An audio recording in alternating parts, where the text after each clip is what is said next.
Good morning and welcome to Barbara's Bulletin. I'm your host, Barbara. As we start this new day, many Americans are facing a challenging situation at airports across the country. The ongoing partial government shutdown has led to significant disruptions in air travel, with long lines and delays becoming increasingly common. According to reports, over 300 TSA officers have quit their jobs since the shutdown began, and many more are calling out sick. This has resulted in staff shortages, leading to longer wait times for passengers at security checkpoints. Some airports, such as Houston's Hobby Airport, have seen nearly half of their TSA officers call out sick, resulting in delays of over 3 hours. The situation is not only frustrating for travelers, but also raises concerns about the impact on the economy and national security. With air travel being a critical component of our transportation infrastructure, these disruptions can have far-reaching consequences. We've seen videos circulating on social media showing long lines at airports, with some passengers missing their flights due to the delays. Airports have been trying to calm fears by sharing their own videos showing more manageable lines, but it's clear that the situation is still volatile. The White House and the Department of Homeland Security have been blaming Democrats for the chaos, while Democrats argue that they will not sign off on funding for the agency unless some changes are made to address concerns around immigration enforcement. The stalemate shows no signs of ending soon, leaving TSA officers and travelers in limbo.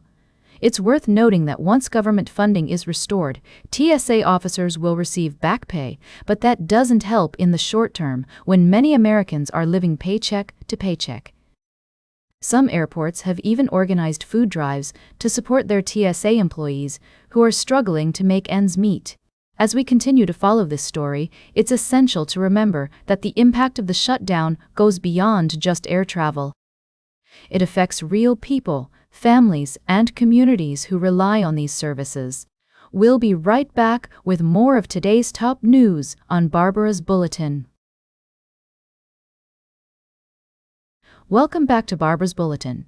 We're continuing our coverage of the ongoing crisis in the Middle East and its far-reaching impacts on global trade and economies. Today, we're focusing on the critical issue of fuel shortages, particularly in India, which has been severely affected by the war in the Persian Gulf. According to recent reports, 2 liquefied petroleum gas, or LPG, tankers have successfully navigated the Strait of Hormuz, a vital waterway that has been largely closed due to the conflict. The ships, chartered by Indian Oil, are expected to arrive in India next week, bringing much-needed relief to a country struggling with acute LPG shortages. India is the second-largest importer of LPG, relying heavily on the Middle East for its supply. The war has disrupted this supply chain, leading to severe shortages and impacting not only households, but also industries that rely on LPG for their operations. The Indian government has been working to secure safe passage for tankers through the Strait of Hormuz, and it appears that these efforts have borne fruit. While this development is certainly positive news for India, it's essential to acknowledge the broader implications of the conflict on global energy markets. The war has led to increased volatility in oil prices, affecting economies worldwide. Moreover, the shortage of LPG has begun to threaten global food supply chains, as many agricultural and food processing operations rely on this fuel. It's crucial for all parties involved to work towards a peaceful resolution to the conflict, ensuring the stability of global energy markets and preventing further disruptions to critical supply chains. As the situation continues to unfold, we'll keep a close eye on developments and provide you with timely updates. Welcome back to Barbara's Bulletin. As we wrap up today's program, we turn our attention to a developing story out of the nation's capital, where air travel was significantly disrupted on Friday evening.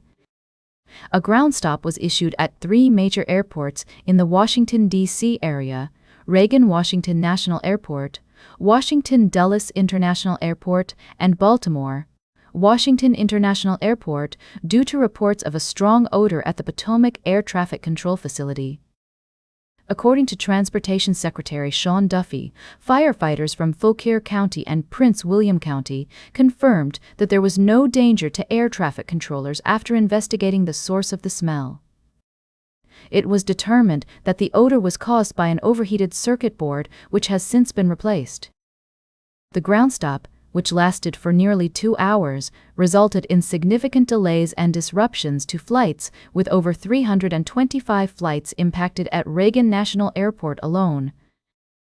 As the U.S. enters a busy travel period with students on spring break, this incident serves as a reminder of the complexities and challenges faced by air traffic control systems. The Federal Aviation Administration's swift response and the efforts of emergency responders helped to mitigate the situation, ensuring the safety of air traffic controllers and travelers alike.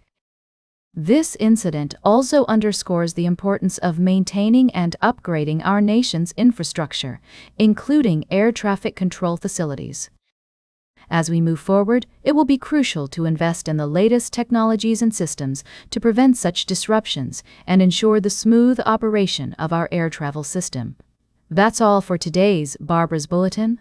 Remember to like, share, and subscribe, and until next time, stay engaged.